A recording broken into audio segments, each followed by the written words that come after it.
ಇದೇ ಪಂಪಾ ನದಿಯ ದಡದಲ್ಲಿ ಅಯ್ಯಪ್ಪ ಸ್ವಾಮಿ ತನ್ನ ಹೆತ್ತವರಿಗೆ ಮತ್ತು ಪೂರ್ವಜ ದೇವರುಗಳಿಗೆ ತರ್ಪಣವನ್ನ ಅರ್ಪಿಸಿದ್ದಾರೆ ಎನ್ನುವ ನಂಬಿಕೆನೂ ಇದೆ.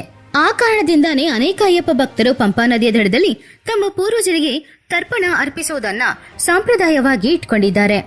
ಈ ಯಾತ್ರೆಯಲ್ಲಿ 7 ಪ್ರಮುಖ ಸ್ಥಳಗಳಿವೆ. ಚಿನ್ನಪಾದಂ ಯಾತ್ರೆಯಲ್ಲಿ ಪ್ರಮುಖ ಸ್ಥಳಗಳು: ಮೊದಲನೇದು ನೀಲಿಮಲ. ಈ ಬೆಟ್ಟ ಪಂಪಾ ನದಿಯಿಂದ ಪ್ರಾರಂಭವಾಗುವ ಅತ್ಯಂತ ಕಡಿದಾದ ಮತ್ತು ಎತ್ತರವಾದ ಮಾರ್ಗ. ಮಾಲೆ ಹಾಕೊಂಡಿರುವ ಅಯ್ಯಪ್ಪ ಸ್ವಾಮಿಯ ಭಕ್ತರು ಈ ಬೆಟ್ಟವನ್ನು ಹತ್ತಕ್ಕೆ ತುಂಬಾ ಕಷ್ಟಪಡ್ತಾರೆ. ಇದು ನೀಲಿಮಲ ಮಾರ್ಗ. ಎರಡನೇದು ಅಪ್ಪಚ್ಚಿಮೇಡು. ಇದು ನೀಲಿಮಲ ಬೆಟ್ಟವನ್ನು ಹತ್ತಿದ ನಂತರ ಬರುವ ಒಂದು ಹಳ್ಳ. ಇಲ್ಲಿ ಕನ್ನಿ ಸ್ವಾಮಿಗಳು ಅಂದ್ರೆ ಮೊದಲ ಬಾರಿ ಮಾಲೆ ಹಾಕೊಂಡು ಬರುವ ಸ್ವಾಮಿಗಳು ಕಾಳಿ ಪುರುಷನಂತಹ ದುಷ್ಟ ಶಕ್ತಿಗಳನ್ನು ಮತ್ತು ಮಂಡಲ ದೀಕ್ಷೆಯಿಂದ ಶಬರಿಗಿರಿ ಯಾತ್ರೆವರೆಗಿನ 6 ಕೆಟ್ಟ ಗುಣಗಳನ್ನು ಶಾಂತಗೊಳಿಸಲು ಬೆಲ್ಲ ಲೇಪಿತ ಅಕ್ಕಿ ಉಂಡೆಗಳನ್ನ ಇಲ್ಲಿ ಎಸೆಯುತ್ತಾರೆ. ಮೂರನೆಯದು ಶಬರಿಪೀಠ. ರಾಮನ ಭಕ್ತಿಯಾದ ಶಬರಿ ಮಾತೆ ತಪಸ್ಸು ಮಾಡಿದ ಸ್ಥಳ ಇದು. ಭಕ್ತರು ಇಲ್ಲಿ ತೆಂಗಿನಕಾಯಿ ಹೊಡೆದು ಕರ್ಪೂರ ಹಚ್ಚುವ ಮೂಲಕ ಪೂಜಿಸುತ್ತಾರೆ.